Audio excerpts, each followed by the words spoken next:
老铁们，接下来看看高志凯老师的一顿暴力输出。I think the United States, in launching such a global trade war or tariff war, is doing the wrong thing.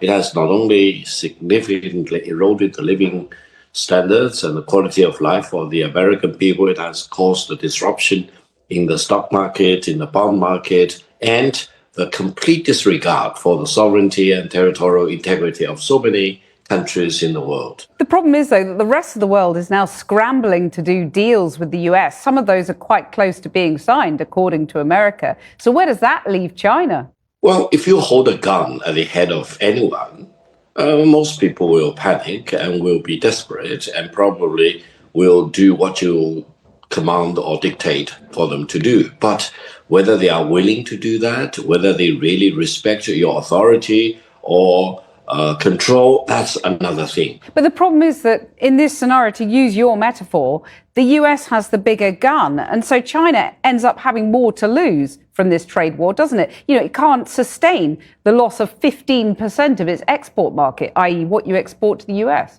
Not at all. China is fully prepared to fight to the very end because the world is big enough that the United States is not the totality of the market in the world. So if the United States wants to go in that direction of completely shutting itself out of the China market, be my guest. Yeah, and China will lose the US market, which, as I've said, is 15%. We don't care. We don't care. China has been here for 5,000 years. Most of the time, there was no United States, and we survived. Right. And if the United States wants to bully China, we will deal with the situation without the United States. And we expect to survive for another 5,000 years. I mean, I wonder how aggressive China might be in trying to peel away the EU, the UK, Australia, peel these countries away from their deals with the US. We do not want to separate other countries from each other, but it is true that EU is talking to China.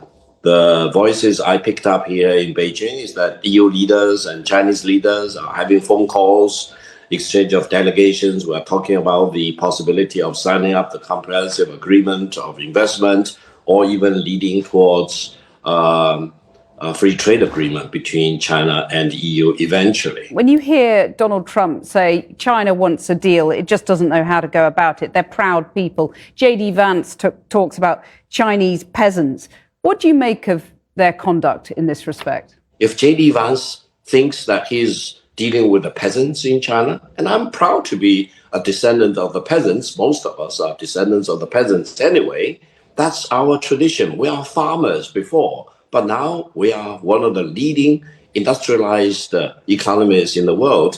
So I'm sorry, J.D. Vance doesn't know what he's talking about. And therefore, I don't think there will be China-US dialogue unless the United States changes its attitude towards China. Deal with China as it is. Show respect to China, show respect to the Chinese people, and don't try to impose your prejudice and biased view about China or about the rest of the world.